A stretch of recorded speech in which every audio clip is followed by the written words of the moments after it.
Winners and losers from today's big two blockbuster trades. Myles Garrett getting sent away from the Cleveland Browns over to the LA Rams. What's that do for the running back stable in LAR? What's it do for Puka and Adams and Stafford? And then A.J. Brown is now a Patriot. What does that mean for Drake Maye and A.J. Brown? What's it mean for Hendy? As you see, I don't have something there for the running backs. We're going to discuss the running back values and what happens with these trades today. And we're also going to discuss some, Eagle potential situations. Devontae Smith needs to be on this list too, but is he going to get raised too high? In fact, let's put Devontae on the board right now because he is somebody getting impacted by said trades. But people are overreacting, in my opinion, overcorrecting. Not that he's not a great player, not that he's not going, potentially to the moon, but his cost of entry is in the third round. He's a third drafted player. Show me a team that drafts Devontae Smith as their third drafted player. I'll show you a team that I don't believe is winning a championship. Doesn't mean I hate the guy at all. I love Devontae Smith. We're breaking down all this and more. The declining value of Judkins because of today's events, the likely increase, but there could be some negatives as well. Injury risk could go up a little bit. I'll explain that. All this and more, the Fantasy Football Show. Breaking news show. Every 8 p.m. Eastern, Monday through Friday show is a new show. That show begins right now. File on in. Live from the FantasyFootballShow.com studios. It's the Fantasy Football Show. Live! Monday through Friday, 8 p.m. Eastern. Smitty is also live whenever news breaks. So I gotta say, today was damn exciting. We've done, what is this? Three? Is this three live streams so far before this one? So 4? Is this number 4? We've been cranking them out like crazy. We don't stop. We are 24/7, 365. We are year round. We don't take breaks in April or May or go on vacations. If I go on vacation, I go live when I'm on vacation. What are we doing? Mashed potatoes! What kind of Mickey Mouse operation you think this is? We've got so much to discuss. File on in. A.J. Brown goes up so much in value. If I had to pinpoint or nail this down to one or two players that get impacted the most by today's news, it's not Devontae Smith. He gets impacted a lot. It's AJB and it's Drake Maye. And it's really not close in terms of the immediate impact that today's events bestow upon the fantasy values of said players on board. But A.J. Brown probably tied with Drake Maye for just the win a league value, going from what's probably going to be or probably was going to be. Let me get these handsome young men off the screen there. AJB was probably looking at, I would say, something along the lines of, let's say, even if they mended the fences over in Philly and they decided to get things back on track, we're looking at a 1090, 7 to 8 touchdowns, 80 receptions or something like that. Still a very good potential wide receiver, high-end wide receiver too. But these numbers go from 1090 to potentially 1290. This reception total goes from 80 to probably 95 to 100. And they could go higher than this. And this touchdown total goes to upwards of 9 to 13 touchdowns.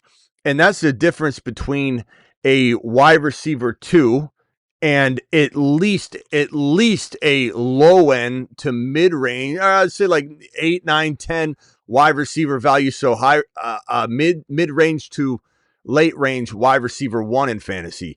AJB goes to the moon on this particular to the moon landing spot. I mean, he just does. And Drake Maye, you could probably argue, I don't know, maybe sees even more value than this.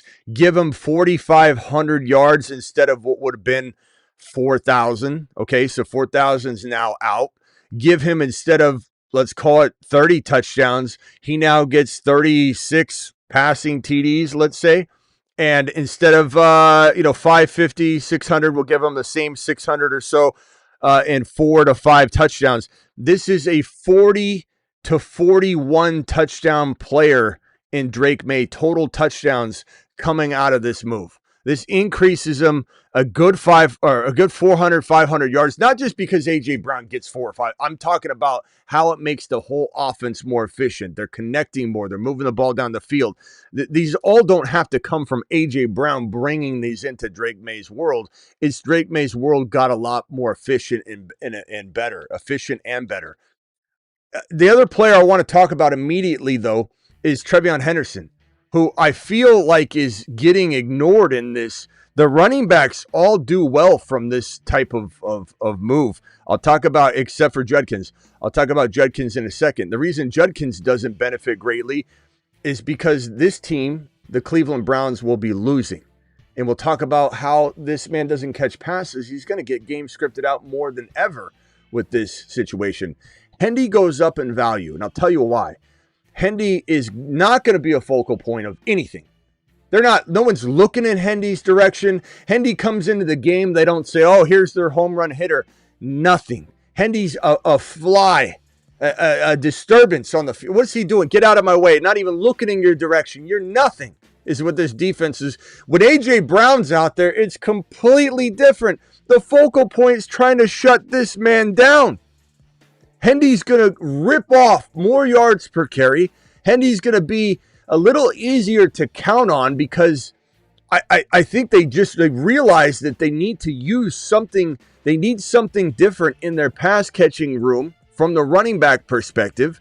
They need something that they can move out into the flat. They need to get the most out of Hendy, because now he's not like, it's not do or die. Put Hendy out. He's your biggest weapon. Everybody focuses on him. And then he crumbles or makes a mistake, or the pressure's on him to be the number one weapon on the offense. Because he goes out there without A.J. Brown. Everyone knows this is the most explosive player on the field. He no longer has that pressure. And now you're more apt to kind of toy with it. And I truly believe that Hendy will eventually just take the job. I don't want him getting 90% of the work. Guys, how much percentage of the rushing attack was Jahmyr Gibbs in Detroit last year? The answer is how much? 61%. I'm so tired of people acting like Hendy needs to get 90%. Gibbs was 61% of the Detroit Lions rushing attack last year. 61. Travis Etienne, I think, was around 60 as well. And Etienne exploded. So when we talk about getting Tootin in the right spot to deliver, you only need Tootin to get a 15% uptick probably in volume, and then he's just going to start producing, getting in rhythms, and exploding. Maybe more like, 30%. Probably a 30% increase. But you don't need 100%. No one wants Tootin getting 90% of the work. No one wants Jahmyr Gibbs getting even 80% of the work. Nobody. If you want that, you don't know ball. You don't want anybody getting injured like that. Hendy, all you need Hendy to do is go to about a 55% timeshare, where you're getting 55% of the rushing work. You're getting a little bit over that in the receiving department. Sum total, we'll say you're getting right around 58% sum total of all of the running back production, whether it be catches, whether it be rushes. And if you give Hendy this, Hendy will give you 1,300 total yards. Probably I'd say Hendy gets you, let's call it 1,400 total yards. 1,400 total yards. He'll get you 11 to 14, probably touchdowns, and he'll get you something around 45 receptions. That's what Hendy gets you at a 58%, 55% workload. Hendy goes to the moon on this. I'm telling you, he is so out of the way now, and that's where you want him. That's where you want him to get his feet settled. That's where you want him to feel comfortable and say, the pressure's not on me. This is great news for Hendy. Hendy goes up in value to the moon. We'll be hitting the house call. God, I want to hit it. Should I hit it? Any $20 hauler that comes in the next 2 minutes, I'm hitting the Hendy song, and I'm doing it live, and I'm putting that person on the video. I'm putting them on the video. I'm playing the Hendy house call. First $20 super chat comes in the next 2 minutes. I'm just going to do it. I don't care. Stafford, Nakua, Adams, all go up in value. All go up in value. Field position, people. The difference between Judkins and the running stable, they go up in value too, but it's a careful go up in value. You got to be certain that you aren't expecting something that you can't predict. And that's why it's going to be very, very particular how you draft these gentlemen right here, this running stable. Best ball. Shelly says $20 holler. Hit me with the Hendy one more time. Love to see it. I got to even find out where I put the Hendy button. We haven't hit it in so long. Here we go. Taking it to the house every time he touches the football, baby. Taking it to the house every time he touches the football, baby.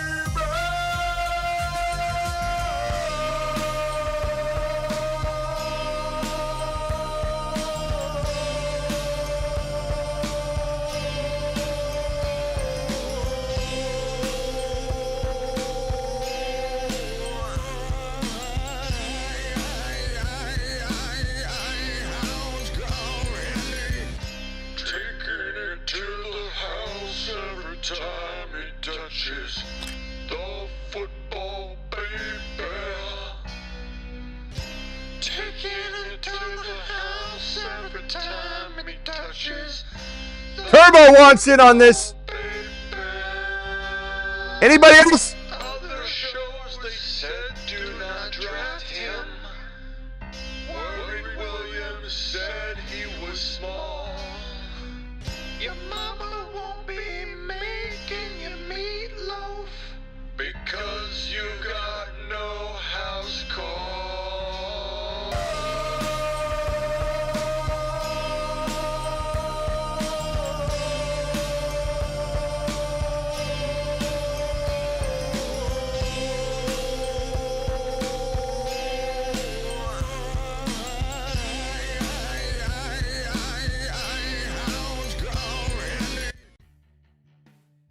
That takes a lot out of you. Thank you very much, Shelly and Turbo, dropping the double 20s to get the house call Hendy song played. We're not going to play it again. Sports, appreciate you dropping a 20. I'll put you on the video as well. Thank you so much, Sports to the moon. We will put Sports on there as well. You made the cutoff, no problem whatsoever. Remind me if you don't see your name, but I'll do that. Okay, so again, Kyron Corum, very, very tough to know what to expect in a non-best ball because you got to decide when you're starting which player. We know that McVay's already starting to rotate them, but Kyron was top 10, 9 last year, depending on your scoring. So there's still a world where Kyron absolutely explodes and gets you every bit of value if you draft him around 4 and redraft. The problem is, will he leave you hanging at the wrong times, even if he finishes number 10, number 11, number 12? And having, even though Kyron finishes there, are you starting him at the wrong times? Are you sitting him at the wrong times? Are you feeling Corum? Corum starts scoring like touchdowns back to back, and Kyron gets 40 yards, and Corum has 65-yard touchdown. Then he has 90 total yards and a touchdown. You're going to be coming into the show saying, Smitty, do I start Corum or do I start Kyron? And we're going to be struggling with that all year. So in non-best ball, because I like the other players better around Kyron's ADP, I'm just going to tell you to go Bashal Tootin. I'm just going to tell you to go Jadarian Price. I'm just going to tell you to go Mike Evans. I'm just going to tell you to take Bucky in some cases and cuff Bucky. Turbo, appreciate you dropping that $20 holler, my boy. Nice to see Rumble a little active today. We've got 2 major breaking news live streams. Rumble's been a ghost town today. What the hell are we doing over there on Rumble? Okay, we got almost 15K over on Rumble, by the way. So please follow over on Rumble. So this is a more of an ambiguous situation. This situation's great. Field position, living in the red zone, living in the green zone, just having more efficiency to the offense. The fact that they're going to be back on the field a lot quicker than people expect just to score more points. And the Rams are the kind of team they're going to run the score up. They're not going to be out there going, oh, we'll call it safe and kick a field goal. They'll be throwing the ball in the end zone. They'll be running the ball into the end zone. The Rams are going to have high-scoring games. They're going to feel ultra-efficient, ultra-confident. McVay loves that, and this team's going to score points. Adams is going to get you double-digit touchdowns. I don't care if he has 900 yards or 10-10 or 10-50. He's going to get you 10, 11, 12 touchdowns. Maybe he gets you 14 again like he did last year. Adams led the league last year in touchdowns. 4 receivers. Puka Nacua seems like he might have his head on straight right now. And if that's the case, Puka's going to the moon. You know, Puka's always got the capability in redraft, in best ball. I don't love him in Dynasty for 1,000 different reasons that I'll tell you about if you want to call in and get dunked on and tell me I'm wrong. But Puka's not a safe Dynasty bet. He's a fantastic number 1, number 2, number 3, number 4 overall player in redraft and best ball. There's a difference. Puka's going to the moon this year if he can keep his head on straight and stay healthy. To the moon. But you're going to take the risk on the injury part of that because it's one red flag. He's got multiple red flags for the offseason that relate to the team, that relate to Stafford, that relate to every. But this is a player that is going to the moon this year. Stafford's living in the red zone. Stafford goes in the 9th and 10th round. What the hell's wrong with people? Stafford in the 9th or 10th round? Take a big lap. Take a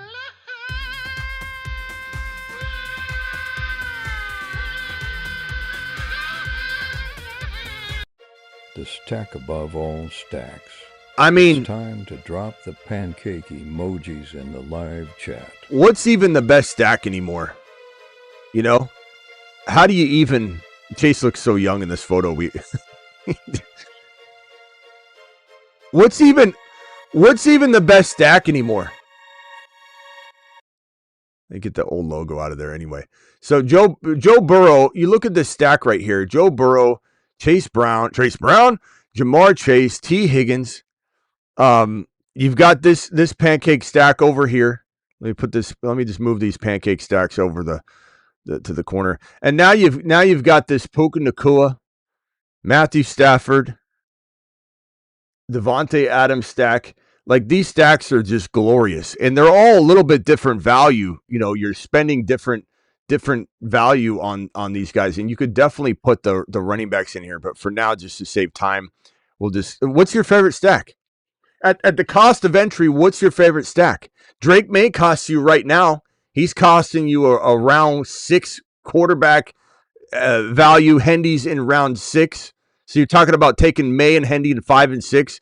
A.J. Brown's going in 3, probably climbing to 2. I think the Patriots stack is probably the most lucrative. You're going to have to overpay for the Chase Brown Chase. It's probably not the year to do it. Puka Nacua and Adams and Stafford's pretty good. Mahomes, Walker, Rice. That's getting better if Rice falls further. But these are all, tell me what your favorite stack is. I'm kind of feeling like the New England Patriots stack gets you the most value, period. And we can do a video on stacks for sure. But if we were to potentially talk about the values of all these stacks and we were to circle around, let me get all these boys off the board and just say Stafford's going in the 9th round, let's say down here. You've got Puka Nacua, who does cost you the most value, but that's okay. Somebody's going to cost a lot of money in these stacks. You put Puka right here. You put Devontae Adams over in this 6th round territory. That's where he's going, round 6, round 5, 6, something like that. That's an awesome stack. That allows you to get so much power to wrap around this. You're gift wrapping it because you need to do that with a stack. You draft Joe Burrow in 5 or 6. You take T. Higgins in 4 or 5. You take Chase Brown in 2. You take Jamar Chase in 1. You don't have as much to gift wrap around it. So it's just a different kind of thinking when you're trying to figure out how to get the stack cheap before it becomes super lucrative and expensive. As for Fannin, again, this team will be playing from behind. The Browns are just a tough organization to cheer for, I'm sure. If you're a Browns fan, it's such a brutal thing. I commend you. I commend you. This is a standing ovation for all Browns fans out there. Mashed potatoes. My hat goes off to you. I don't know how you do it, day in and day out. You can call in and complain later. But the one bright spot is this team will be losing. And that means Fannin's going to be catching balls. Hospital balls, maybe. bad passes, maybe injury risk go up a little bit because of the hospital balls, trying to just force things. Remember, Malik Neighbors got injured because the Giants are trying to force this ball downfield. The Giants weren't ready to necessarily compete yet. There's a lot of talent on the roster, but when you force things and players try to go out of their comfort zone to grab a ball out of bounds, Neighbors laid himself out, he's horizontal, let his knees come down, tore his ACL. I just don't want Fannin sacrificing, like running out on the stands to jump for a ball in basketball and bat it inbounds and just tumble over the stands. I'm surprised LeBron's never been hurt doing that. But that's always a fear. It's like Fannin putting himself in that kind of situation. Maybe, but guess what? You can't live in fear. Fannin's dropping in ADP while people are grabbing Colston Loveland way too early. And I'm talking like Colston Loveland's going in the 4th round sometimes higher than that. It's just ridiculous when you can get a Tyler Warren, who I think is probably the 3rd. I like Loveland. This is not a knock on Loveland, but when Tyler Warren's going in like round 6, when Fannin's going in round sometimes 8, but let's just throw him in 7, 8. This value is so much better than this value. Even if I like Colston Loveland, doesn't matter. He's not going to eat so much that it makes up for that difference. Fannin's going to eat, and Fannin may not get as efficient or be as efficient this year if, let's say, Garrett was on roster. Okay, that because of field position, because of it's going to be easier for these quarterbacks, whoever it is that's throwing to Fannin at the moment, to get him the ball, and now they got to march all the way down the field. It's going to be different field position, but it's still going to be a lot of bombs. He's a freaking phenom. He'll get it done. He did it in college. He'll do it in the pros like he did in his first year. Tight end number 5, by the way. Devontae Smith, I think his value goes up. He's 100% going to get a value up. Okay, I'm not an idiot, but this is a player that is getting vaulted too high. He already was. Here's the problem. Here's the rub, guys. Devontae Smith was already going in the 3rd round. Nobody priced in that AJB was necessarily gone yet. So when we talk about, let me get everybody cleared off the board. When we talk about a player like AJB, where was he going before the trade? Still wasn't fully priced into 2nd round value. He was in the little bit earlier than mid 3rd round, right? Where was Drake Maye going before the trade? Nobody was fully expecting this to 100% happen, at least in their minds, so they kind of waited. He's been sitting around 6. Where's Drake Maye going to go now? Immediately to 5. We'll see if he climbs into 4. Where's A.J. Brown going to go now? Probably into at least the bottom of 2. Might climb higher than that. So I think we've proven that the ADPs haven't yet accounted for everything. They're going to move now. So Devontae Smith is in the same boat. He was tied to this situation. He was already going in 3. So my guess is Devontae Smith, who was already going in 3, didn't fully account for the actual trade happening, is going to climb to the very top of 3 at the very least. Dare I say some of you are going to draft him at the bottom of 2, you poor souls. You're not going to get that return. You're just not going to get that. Jalen Hurts is his quarterback. They're going run heavy. Makai Lemon and Stowers and a healthy Goddard might be more dangerous than keeping A.J. Brown in terms of volume. You got to understand, A.J. Brown wasn't being used right. So A.J. Brown, it wasn't. You're not giving Devontae Smith this role that is a silver platter. You're giving him more production, probably. You're also giving him number 1 DBs, and you're also curbing the offense to be very run heavy. And look, Stowers, Goddard, they brought in Hollywood. They got Wicks. Not saying Wicks or Hollywood are better than anybody else. I'm just telling you, there are bodies that need to eat in this environment. Devontae Smith isn't just getting a double scooping of targets, and he's facing number 1s now. I think he'll do good, but his quarterback is going to struggle to get 3,000 yards passing. His quarterback sometimes struggles to breach 20 passing touchdowns. And you've got Stowers, you've got Makai Lemon, you got Goddard, you got Barkley, who's going to catch a lot more footballs. Whenever A.J. Brown's been out, Barkley stepped up to get more targets. There's just not enough volume for Devontae Smith to earn 2nd round value, people. And he's going mid-third right now. And I just told you, A.J. Brown was going in the 3rd round, now going destined for 2. Drake Maye was in the 6th, now destined for 5.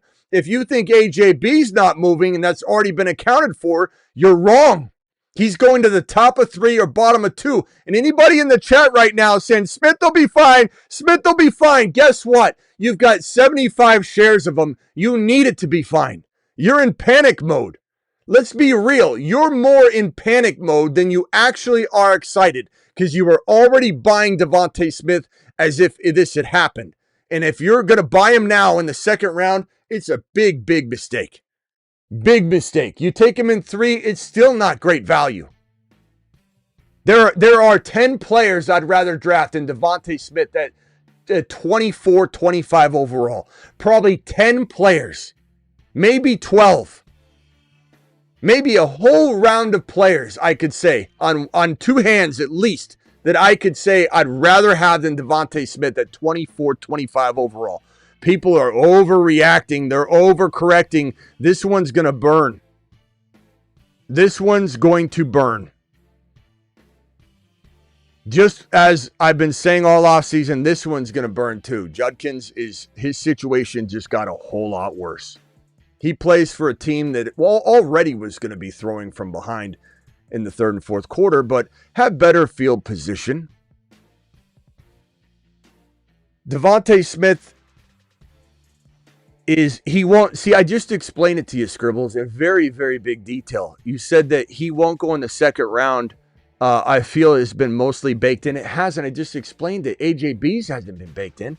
Drake Maye's hasn't been baked in. You think Devontae Smith's value's been baked in, but AJB's and Drake Maye, everybody just sat back and said, I'll wait on this one till it happens. But I'm going to assume Devontae Smith's by himself, even though I'm not assuming that AJ Brown's gone. You understand how that can't work? They're parallel, bro. Devontae Smith's climbing. Wherever he was at, he's climbing. 3, 4, 5 spots from where he was. 3.3, 3.4. Good luck getting him anywhere but 3.1. 3.1's probably, 3.1, 3.2 is probably the latest Devontae Smith's going to go now. I'm not going near it. I'm not going near it, just like I'm not going near this guy right here. Judkins he doesn't catch passes. Munkin, his coach, never threw to Derrick Henry, one of the most underutilized, talented pass-catching running backs in the National Football League. They decided to continue not to feed Derrick Henry the ball through the air. That is going to be looked back upon, at least by me, as one of the most misused players, skill sets of a player that is a Hall of Famer, one of the best running backs to ever play in Derrick Henry, one of the most unique running back to ever play. And for some reason, coach after coach, scheme after scheme, maybe it changes this year, they just don't throw to him. You get this guy the football in the flat and he gets momentum. No one's taking him down. Why doesn't anybody throw to him? It's a travesty. He could have been one of the best PPR backs in the history of the game. I don't care what anybody tells me. I know what I'm talking about. Henry could have been one of the best pass-catching running backs in fantasy football in the history of the game. But nobody threw to him. And Todd Monken was just showing you that that's who he is. So does anybody think Dylan Sampson's going to be shoved aside and they're just going to start throwing the ball to Judkins? I don't think so. He's coming back from an injury, which he looks pretty healthy from at this point. No 300-pound linemen are driving him into the ground. He's cutting in basketball shorts. But it's at least good news that he's out there cutting and doing those things. But this man's not going to get thrown the ball to. He plays on an offense that's going to be struggling for field position already. You take Myles Garrett off the roster, and that backs him up even further. This man's getting game scripted out every other game. We already saw him get game scripted out at the end of the year. There's so many times they're like, Judkins, why don't they run him? He's got 10 carries. He's got 8 carries. He's got 7 carries. They're just not going to feed him enough.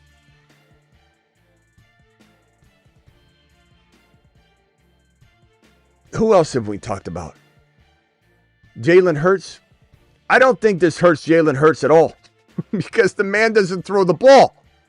You know, the man struggles to get you 3,000 yards and even 18 passing touchdowns. He does his damage on the ground. I don't think this hurts Jalen Hurts at all. I think you add Makai Lemon, Eli Stowers, Wicks, and Hollywood Brown. You're getting exactly what you got out of A.J. Brown because you misused him anyway. You were getting 60% of A.J. Brown anyway out of A.J. Brown. Who's saying that you let him loose, you're losing something? You aren't losing anything, not to mention A.J. Brown was giving up on plays and reading books on the sidelines. I think Hurts stays exactly the same. I think Makai Lemon goes up a smidge in value, although I think that he's still going to struggle to see the field as much as people anticipate, but a little bump in value from where he was. Now, that's concerning if people had him high already. I had him really low, so now he goes up a little bit from that low point. But those of you that think Makai Lemon is going to be some world star as a rookie, you're going to be extremely disappointed because the man is small. He's not fast. He plays primarily in the slot, and this offensive coordinator is probably running a lot of two wide receiver formations. Maybe he changes things up from what he's used to, but this is what you're getting. And so there's going to be a lot of times that Makai Lemon's not even on the field. And Eli Stowers is a slot tight end that's going to compete with Makai Lemon. And again, you got Hollywood Brown and Wicks also that are going to command some attention. This is a tough spot to be in if you're those wide receivers in general. And even Stowers, I wish it was better. There's a better path. I wish we heard something about Stowers right now in practices, but we're not. So you can't even expect a ton from him yet. If I was to give anybody advice to Makai Lemon is going to be just like J-Mo has been year in and year out and will be again this year. Don't draft J-Mo. Trade for J-Mo. Let somebody else draft J-Mo. Expect the world. He'll go on a drought reception-wise. They won't feed him enough, and then you can swoop in and trade for J-Mo on pennies on the dollar. Wait on Makai Lemon. Let Makai Lemon have a slow start, and then grab Makai Lemon in a trade if you want to go that route, because he'll disappoint. He won't pop off and have some magical first 2 months of the season. So Makai Lemon would be a great trade for player mid-season. That is everything, ladies and gentlemen. I think I can definitely attack whatever you've got. I got a Turbo $20 super chat. I got the $20 super chat from Shelly. Appreciate that. And then Sports, appreciate yours $20 super chat. Any other $20 super chats will be handled immediately. Any other super chats will be handled in order in which they're received. And the phone lines are now open. Call into the show. Call into the show. And boy, we're getting into the thick of it now. I mean, it feels like we're going to start getting into the 250, the 300, the 400 live viewers in any one live stream that we do. It's going to be a lot more people in here, a lot more noise, a lot more excitement. And I just can't wait. And July 4 is where things really flip. Like people go on vacation and then they come back from the 4th and they go football time. And then you got all the NFL schedule lining up right after July 4th. So it just kind of naturally just takes off. But the 4th of July is that flip the switch moment. But right now, June 1 is where we see a little injection of people that kind of don't take it year round, but they take it a little more than the average bear who comes in with a magazine in August. So the players that take a break, but they're still players, still serious players, are coming in the door now, June 1. And the 365 people, especially Dynasty, have been here the whole time. Man, can't wait. Smitty hates Judkins, says Agrish. Not true. Not true at all. If you knew, how I talked about him even last year, it was the same thing. Trade for him. Let him start off slow, trade for him.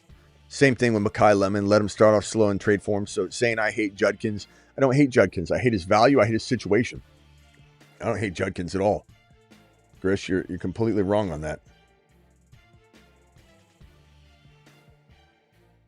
Round of applause for all the people who are here every day, says the realist. Appreciate you. Judkins' situation is crap, says JP. Gonna be great season for sure. That's right, Burr. Appreciate you coming in strong. What a remarkable amount of information we got to dissect today. You know, we'll be drafting later tonight on Underdog too. Make sure you're clicking that link that's in the live chat. Or no, it's in the description. I'll put it in the live chat right now. Underdog will match your first deposit 50% all the way up to $1,000 in bonus credits. If you drop 100, they'll give you 50. If you drop 2,000, they'll give you 1,000. I'm going to pin the link in the live chat. You need to click this link, get ready to go and sign up so that tonight when we do come back, we're not leaving yet. We're taking some phone calls, but when we come back, we'll be drafting and we'll see where these guys go, where these players go. Are they going? Where are they going? They're going to go all over the place. Who knows where the hell their ADPs are going to be? Browns honestly have zero path to another. Have a path, honestly, on a path to a 0-win season. They really are. They really are.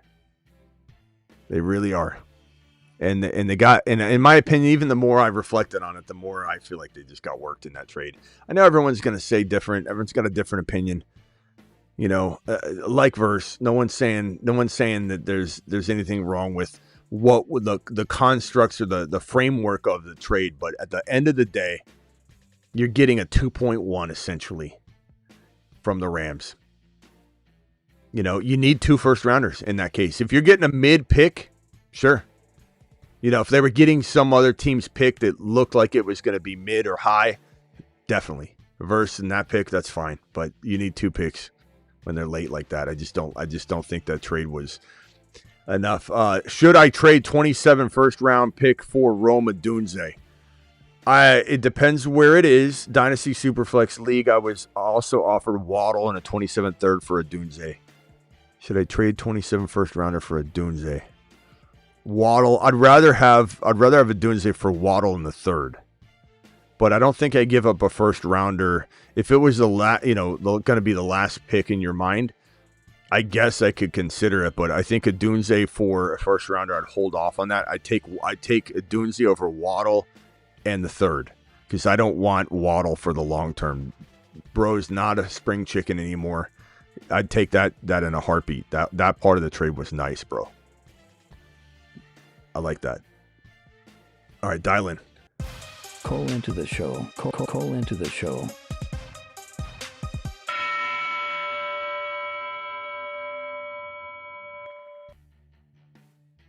In a keeper league and got Loveland off the wire.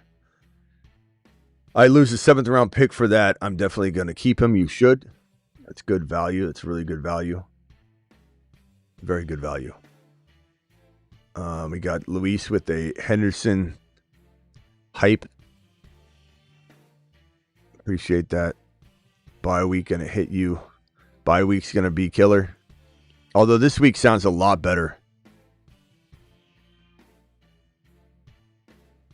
This year sounds a lot better bye week wise. It does. It really does feel better. Feels a lot better. Lemon 88. Sure. Landman, sure. Landman, that's a lot to expect. I think Lemon can look decent in spots for sure. I truly do think there'll be a time to buy him low though before he ever gets on any kind of consistent level. But you're talking about wide receivers. They traditionally struggle their first year, especially in this kind of situation. 88 catches for 1,000 yards and 8 touchdowns is a tall order for the young man. A tall order. Especially given he's not big, he's not quick. How is he going to find that many touchdowns? I just don't see it. Where's Landman? Where is Landman? Bullfrog says, been watching on the fly today, in and out. Great shows, bro. Thank you. Appreciate you, Bullfrog, for being in the building, my boy. Doing it live. Question, heat map adjustment regarding above going easy Philadelphia schedule to hard New England. Yeah, I'm gonna adjust the Rams in the heat map on the Fantasy Football Show. You're definitely gonna get a bump from the Rams. I'm gonna figure out what that's gonna look like. What does everybody think the Rams defense? Throw it in the chat. What do you think the Rams defense should be ranked overall moving forward now? What do I think about Antonio Williams? Go watch the wide receiver video I did about 4, 5, 6 videos. I don't know how many videos back, but it's the sleeper wide receivers. I do a whole feature on Williams, so check that out. Williams is a fantastic player that's going to take all the Deebo Samuel work. Deebo was number 1 last year in the league still.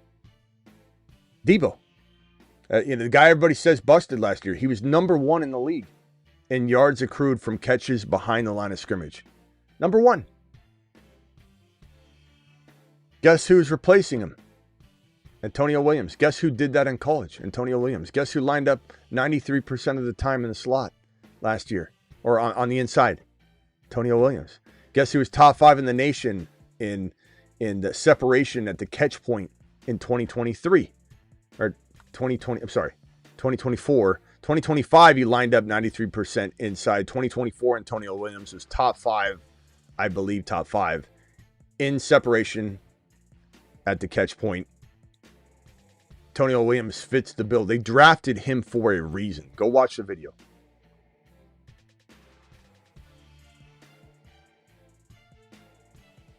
Crispy says lemon. Okay.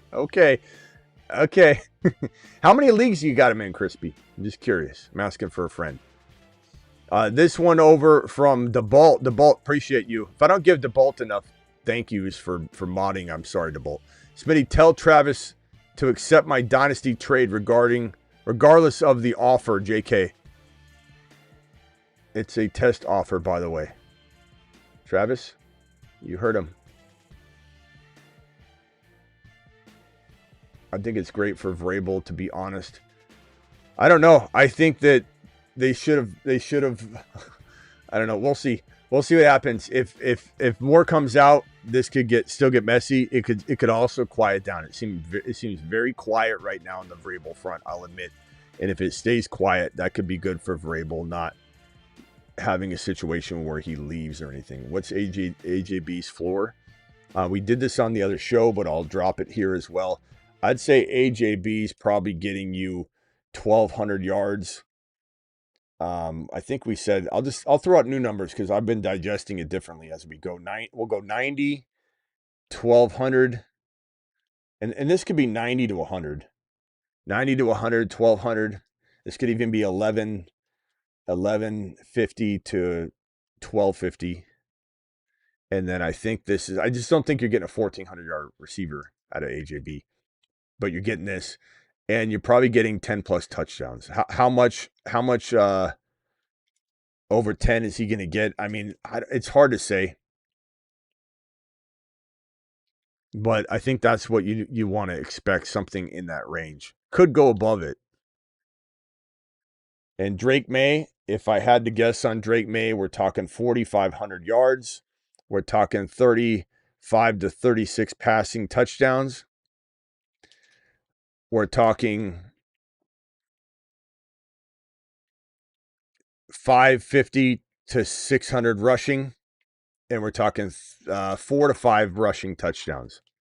So 4 to 5 touchdowns on the ground with that rushing production. The touchdowns for the passing there, that is a QB2, QB3, QB2 season, maybe even QB1. Drake Maye is going to eat. Drake Maye is a mother freaking. Do we not even have him on the Jupiter board? The Jupiter men. Jupiter is so large. The Saturn men. One small step for man. He's on a shuttle to Mars. Mars men. The Moon men. Dropping loads and out. The Saturn men. One small step for man. One giant leap for Saturn. I'll be honest, I can't believe I don't have Drake Maye on here yet, but he's going on now. I think we have him on. Spaceman. Yeah, that's not acceptable. So Drake Maye's going on the Saturn board at least. We have room for it, so we'll put Drake Maye here. Blind Swordsman's on the phone. Blind Swordsman, it's good to hear you, my guy. What's up? Been a minute, Smitty. How we doing? Yeah, what's up? What do you hear? What do you say? Hey, we're 100 days out, so I'm just tuning back in. Got kickoff 100 days out. You didn't have any callers yet. I figured I'd bring a little content. Yeah, I had to reset the phone line, I think. So anybody else trying to dial in, I'm sorry, but please dial in. Go ahead, Blind Swordsman. What can I do for you, pal?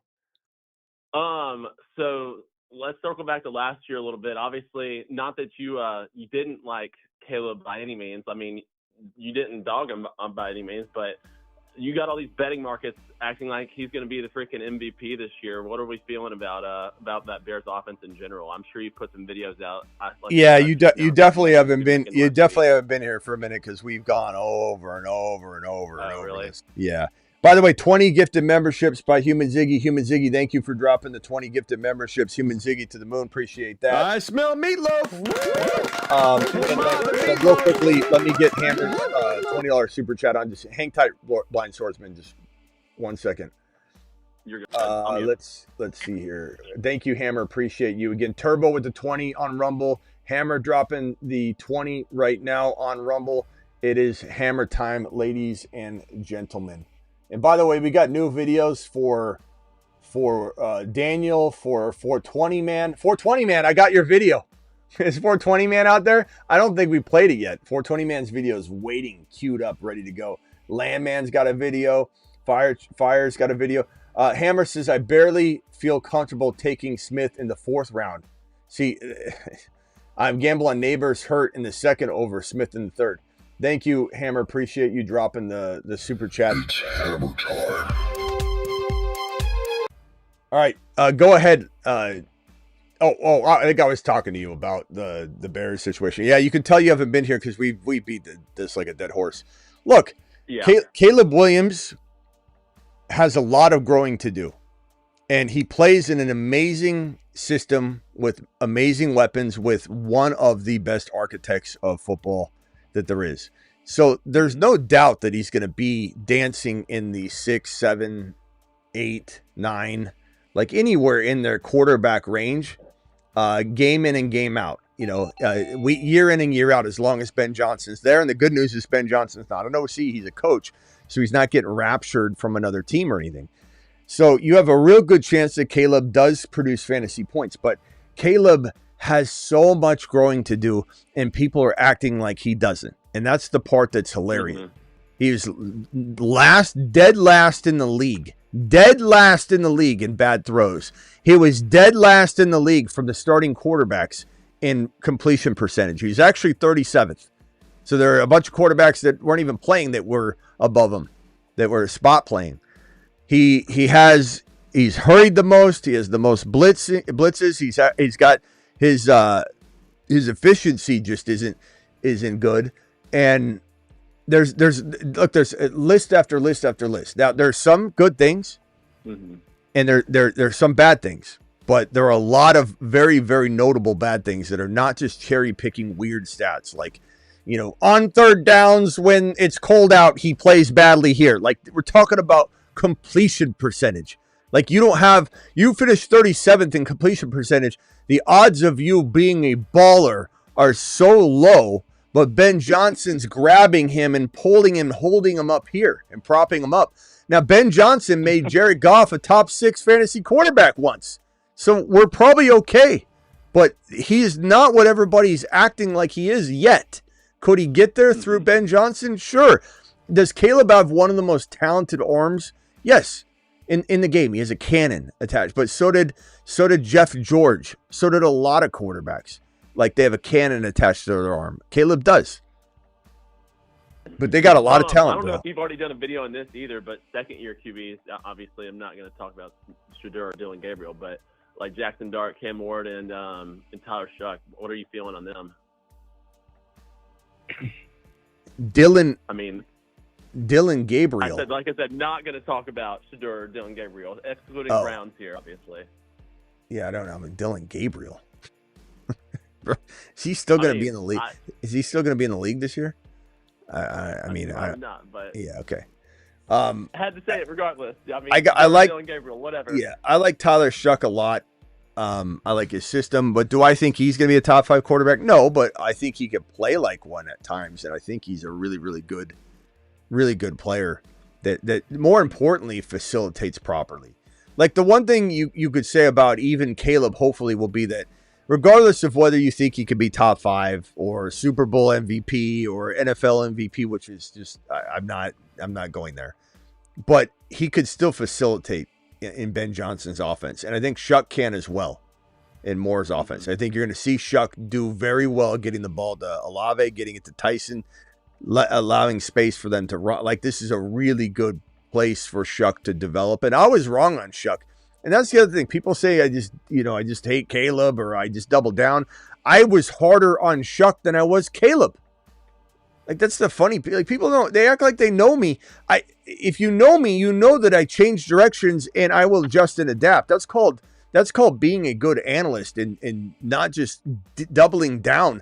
I was harder on Shuck than I was Caleb, and I love Shuck now this year.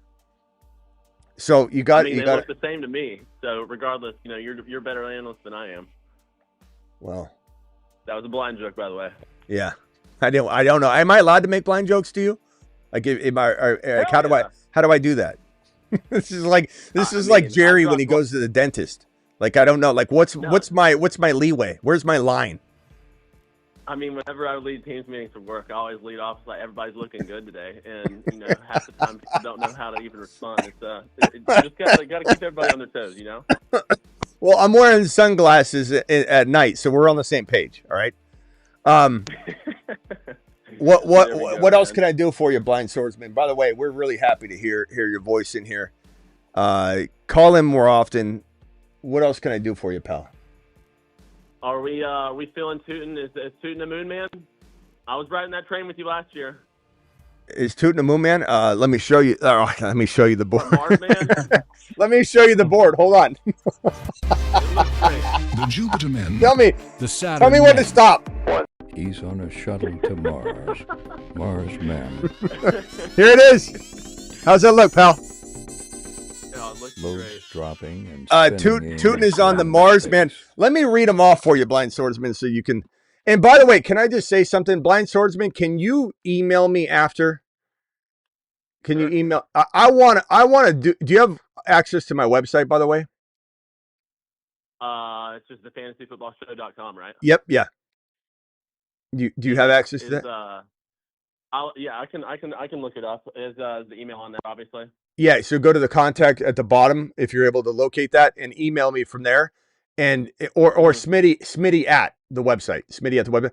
I want you to email me. I want you and I to work together so that I can make some features on the site that can help people in your situation, and make it so that the site has a So I need your help to do that. Okay. So please email me and we'll work that out. I'll give you a free membership to help me, free membership to you to help me.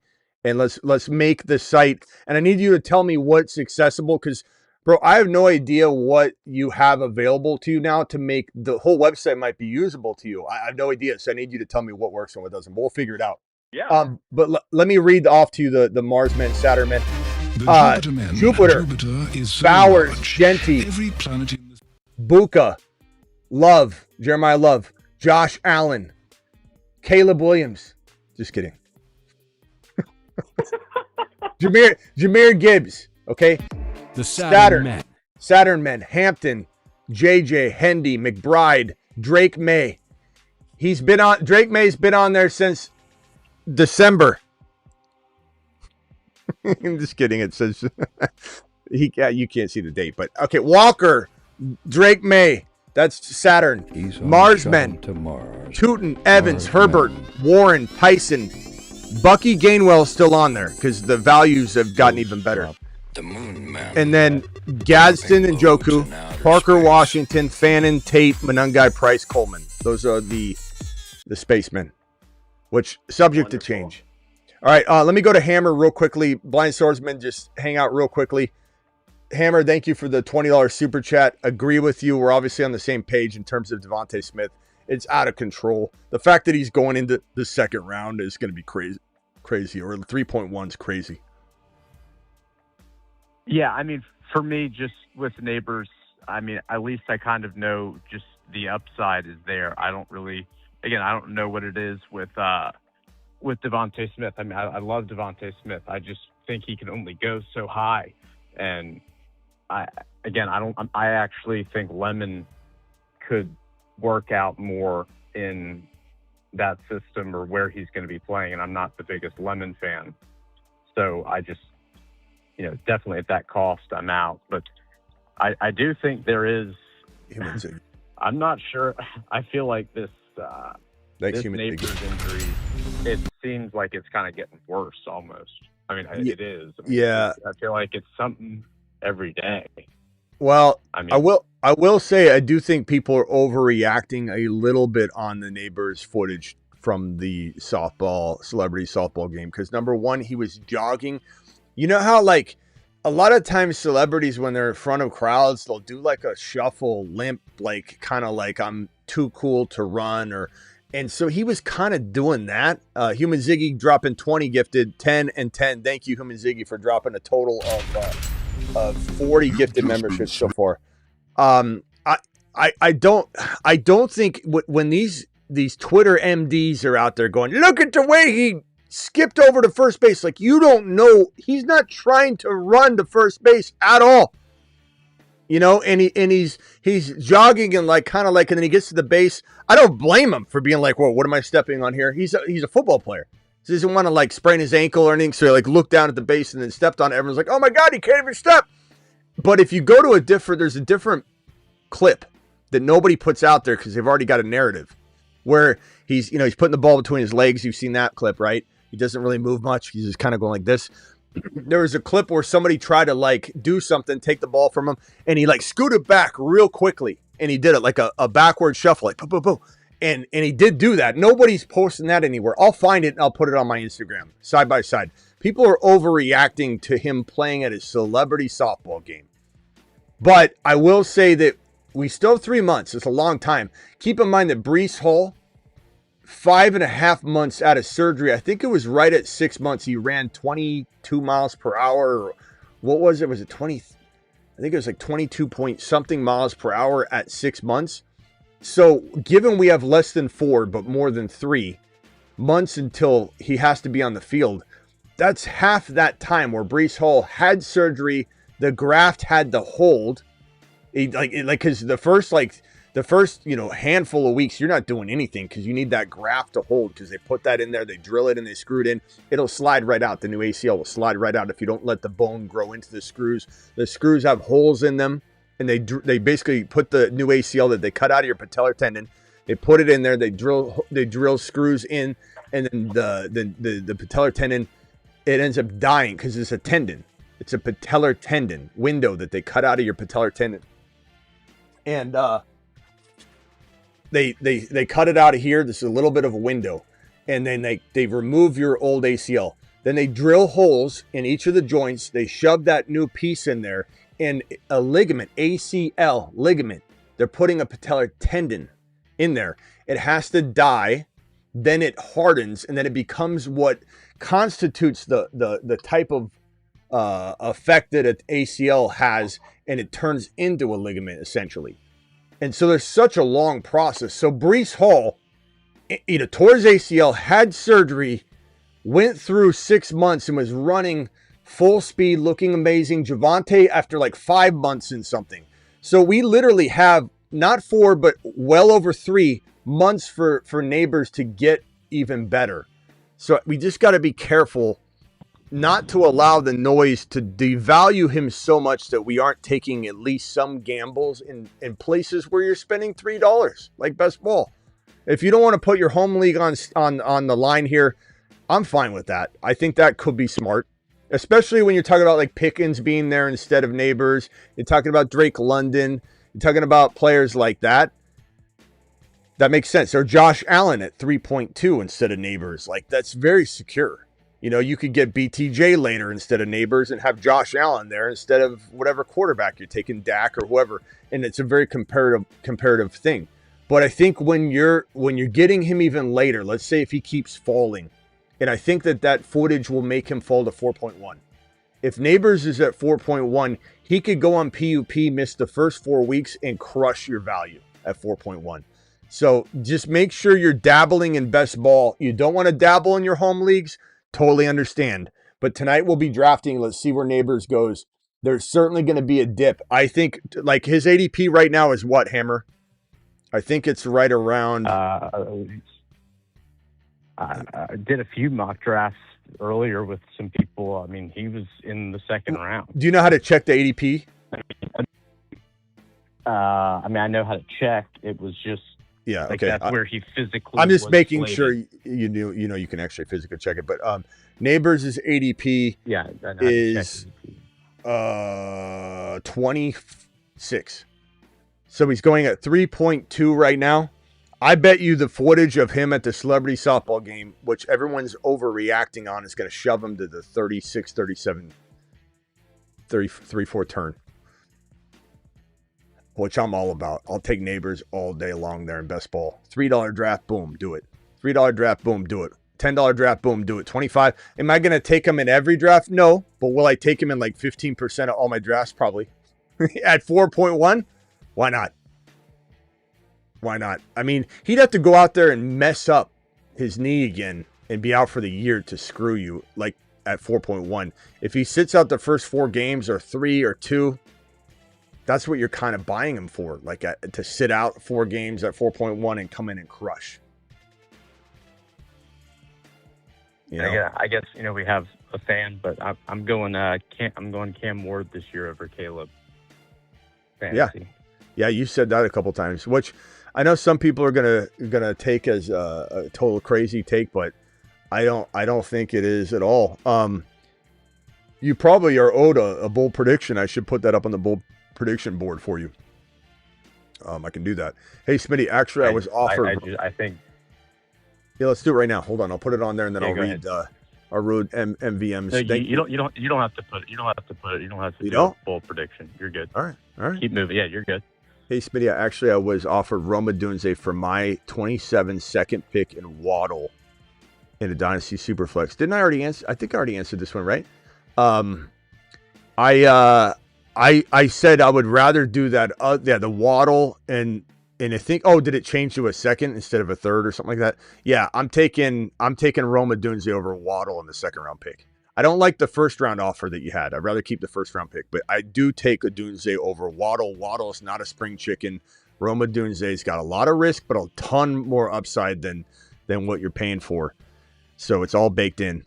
Definitely don't care about the second rounder when I'm getting a receiver that I think can be the number one. Could be. So could Burton, but so could a Dunze. People writing off a Dunze is crazy. People writing off Burton's crazy too, though. Like either one, they could rotate too and kind of cannibalize their wide receiver 1 value, but they're still both could be like low end 2s for sure. Blind Swordsman, you got anything else? That was pretty much all. Oh. Well, Hammer, you don't have to go. If you want to bail, you can. But you got anything else before I go back over to Blind Swordsman? No, I was just calling to say thank you. I'll hang on though. Okay, hang on. Swordsman, what else you got, pal? Nothing. I'm about to pull up the fantasyfootballshow.com and email you. It's going to be my personal email, so, obviously you'll keep that at your discretion, I guess. Yeah, no, I'm not going to throw it on screen. Just email me, Smitty, at the website. It'll be fine, too. You don't have to go hunting for it. But, yeah, let me know. I'd love to figure out the best way to accommodate. Yeah, man, and I'll now I'm tuning back in a lot more now, so I'll call in a lot more too. All right. Appreciate you. Thank you, Swordsman. Appreciate you. AJ Brown. Hammer, let's do a little game. You give me a percentage, and I'll kind of start to show you what I mean. Okay. Percentage chance that his value went up. Just absolute arbitrary throwing mud at the wall type of numbers game. AJ Brown from his current situation, I would probably say something along the lines of 40% better situation. Like his value goes up 40%. Why? Because he was being used like trash over in Philly. Maybe 35. Like 40 is a big number. I was going to go like 100%. 100%. Maybe. I mean, quite literally. I'm not exaggerating. I mean, it's. Well, I guess I'm trying to think about like, okay, he's going to get you 900 to 900 to 1,000 probably in Philly again if he stayed, probably 5 touchdowns. So I don't know that I double those numbers, but I think I doubled the touchdowns, and I think you get him. So I'm going to say like a 40%, something like that. Drake May, how much value does Drake May go up from what he would have been to now what he is? Well, I think he goes up an absolute ton just because of literally his like, again, AJ Brown does better on the outside going deep, and the fact that that's like what he's like, that's kind of his game, and like going up that much.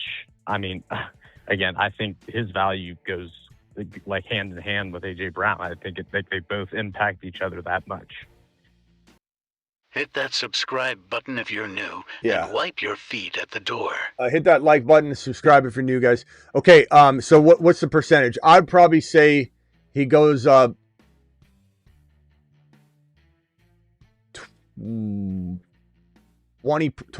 15 to 20%. I mean, because he's already going to be great in my mind, but he goes from like 4,000 yards to 4,500. He goes from maybe 31 touchdowns to 30 to 36 passing. He keeps the same rushing roughly. There's like maybe like a, I don't know, 15, 20% increase, which is huge because he was already going to score a lot. But that's what I would say. What about Hendy for you? I mean, for me with well, I mean, Hendy, it's, again, I just need, like I just said it, I just need Stevenson gone. That's really, like I've said multiple times, like I can't take Hendy over a bunch of like players that you name. It's not because I don't think he's better or will be, I mean, again, I think he's like the top talent. It's just, I don't know what they're going to do with him. Well, I think Hendy. And I know that you almost such a black and white answer. You almost had Matt Rife take Stevenson out at the celebrity softball game. He slid right into Stevenson. Stevenson went down face first. Matt Rife went down. They were both down. Looked like they were injured, and all the Hendy owners were like, "Like what happened to Stevenson?" And then Stevenson hopped up, and then he kind of like looked like, "Okay, I'm fine." And everyone's like, "Whoa, that was almost a Trey Henderson starting 17 straight games." I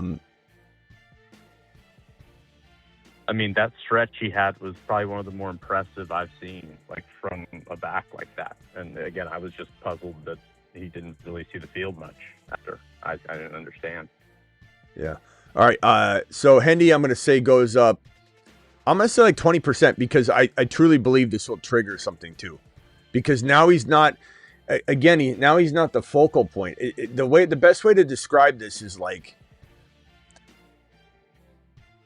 I feel like without having another weapon on the team, it's just it's one of those things where they're scared to use it because it feels like, okay, if we miss with it, can we reel it back in? Or if we put him out there and we're not, there's too much attention to like try and focus on him. And if he makes mistakes or if he has everybody focused on him, why is he longer leash? There's a longer leash, but there's also less eyeballs on him. So he's going to deliver without any pressure. With AJ Brown on the field, he's going to blow up. It's kind of like when you were in high school and you were a junior and you had seniors on your track team or whatever. And it's like the responsibility wasn't on you. Like you were able to kind of just learn and blossom and do whatever you become the best version of yourself. And then when the seniors were gone and you became a senior, you felt a little in the lurch. You're like, oh my God, there's no one above me. Like, I don't like this feeling. Where are the leaders? Why am I a leader? I'm not a leader. I think Hendy needs to get into a rhythm before he becomes the top option when he's not even trusted yet. So I just think this opens the door towards like, okay, Hendy, you're not the number one option right now. And then he gets the ball and he pops off a 50-yard touchdown run. And it's like defenses aren't focused on him. It's going to be great. Stafford goes up. I think Stafford you know what this makes me feel like? Stafford goes up. I don't think he goes up. I think he maintains. I don't know if he's QB1, but I think he's like a top 5 or 6 quarterback. And the field position keeps him healthy because he's having to be on the field less. The field will be shorter for him. The less he's on the field, the better. You don't want him marching 80 yards down the field every time, or he's going to get more wear and tear. So the fact that he's going to have a 50-yard field, 40-yard field, 35-yard field more often is going to bode well for him staying healthy, which then trickles in and everybody just gets a 10, 15% raise. So Stafford to the moon. The running backs, you just need to have them in best ball. It's going to be too hard to predict in non-best ball. Devontae Smith goes up in value from where he was in my mind, but unfortunately he was too high in everyone's mind, and he's going to go up in value in their mind too. So there's no going. You see the arrow; it's going up. The chart says his value went up. Of course it did, but it went up from a realistic perspective for me. And unfortunately, it was so out of whack already. It's going to go up even further from the unrealistic perspective for everybody else. Judkins, there's no way to argue this is good for him. Down. There's no way. There's no way. So phone line's open if anybody wants to call in and try and school me on it. There's no way this is good for him. The problem last year was he got games scripted out. You know, you'd be sitting there going, why don't they give him the ball? Remember in the third and fourth quarter, screaming at the TV if you own Judkins, going, why aren't you feeding Judkins? You know, that's what's going to happen. Samson goes up a little bit, but the team's going to be so bad. It's like, how do you measure it, you know?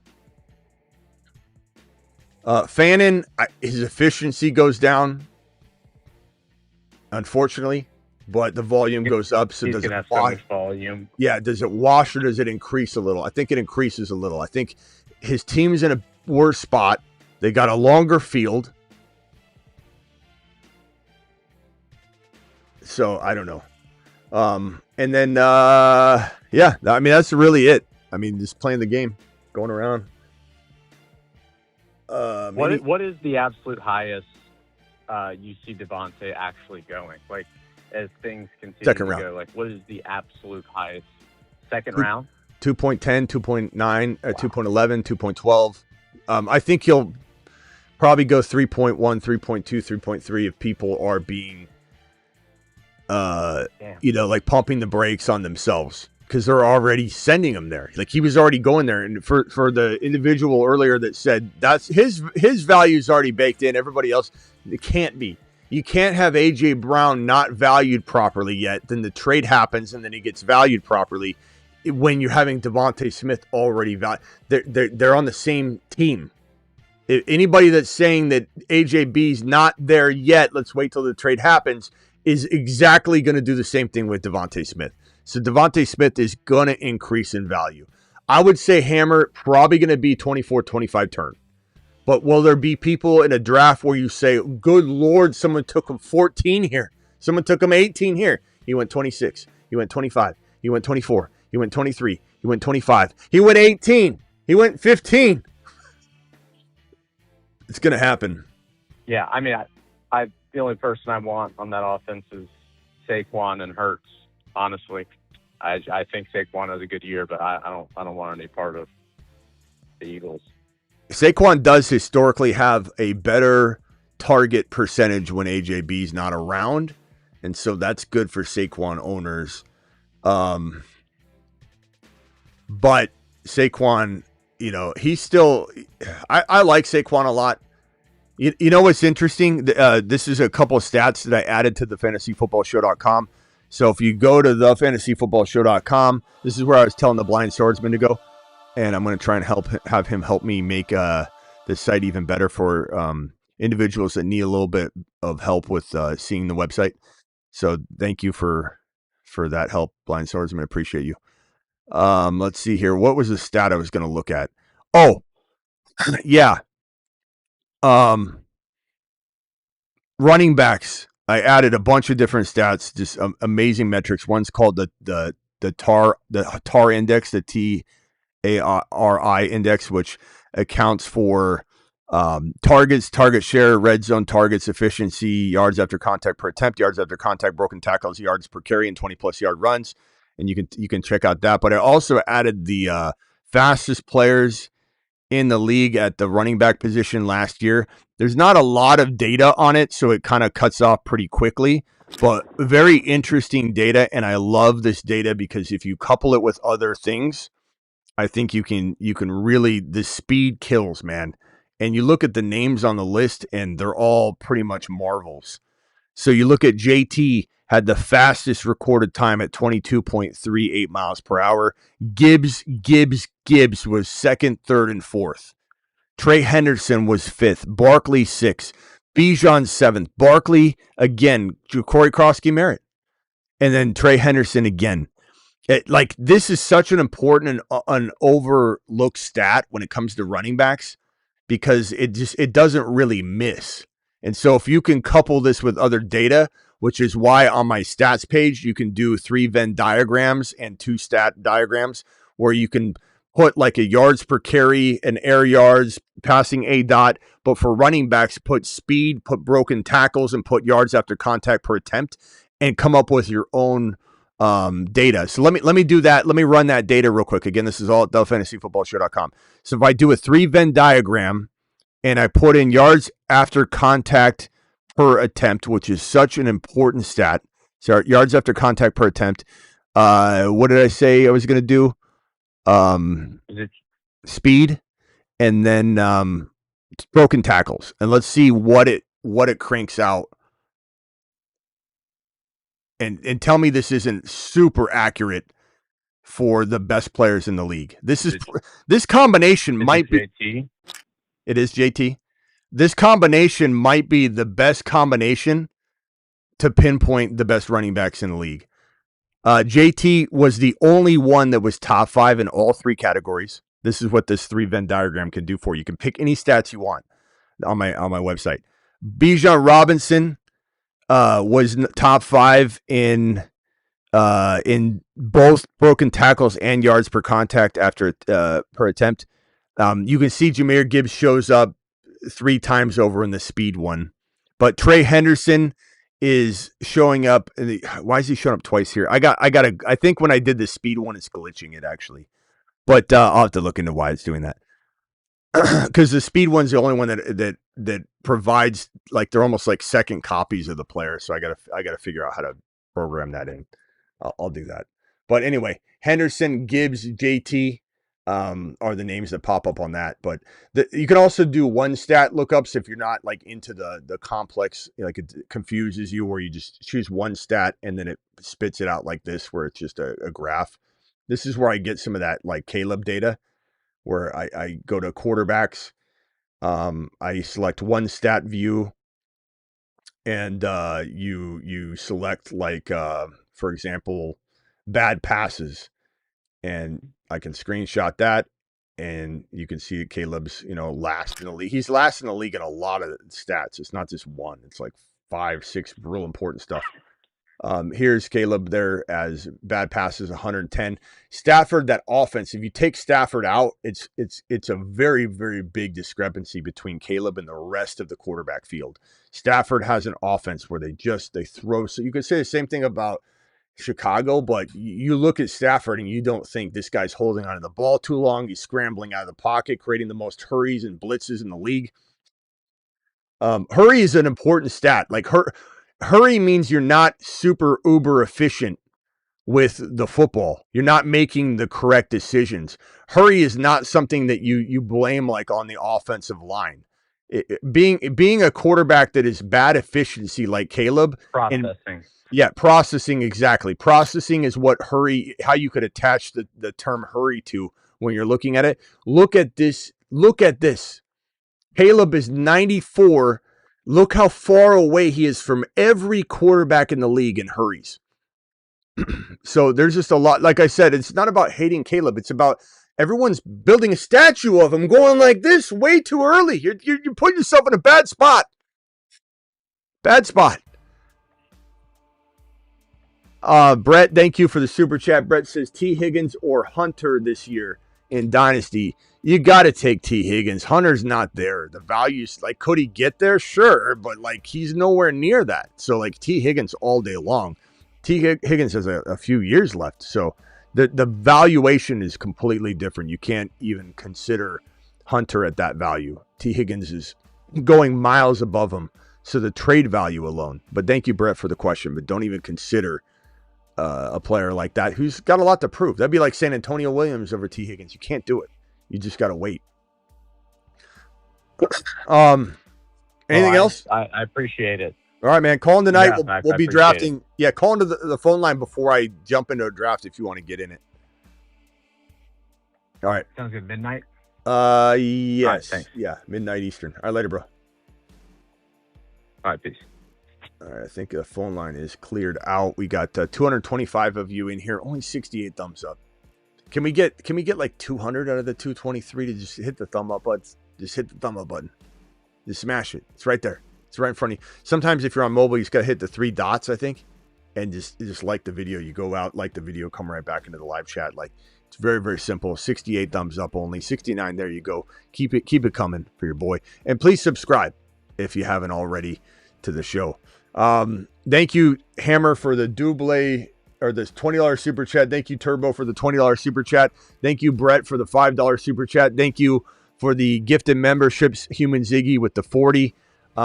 Shelly, appreciate the $20 hauler. Sports, appreciate the $20 hauler from you. I'm going to screenshot your name right now so that I can put it on the Hendy video. We're probably not going to play the Hendy video again until he has a house call. You never know. I got tempted today and I did it because of today's celebratory, Hendy probably going up in value in my mind anyways. So we punched the button. We did it. Thank you, Sports. Thank you, Shelly. Thank you, MVM. Thank you, DeBolt. Thank you, MVM again. Thank you, Brett. Appreciate you. See you all at midnight. Appreciate every single one of you.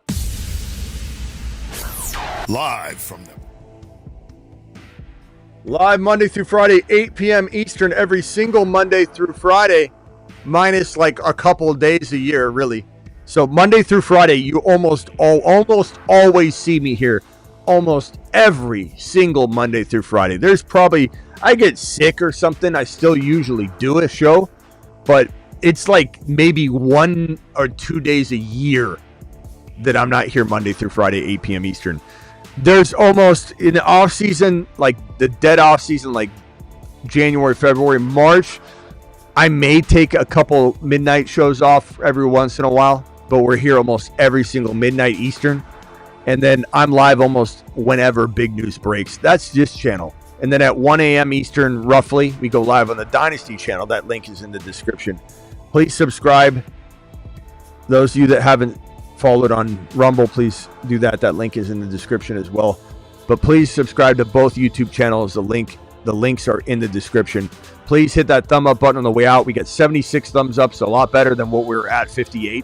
But please hit the thumb up button on the way out the door. 194 of you still in the building. See you all at midnight Eastern in just a little bit.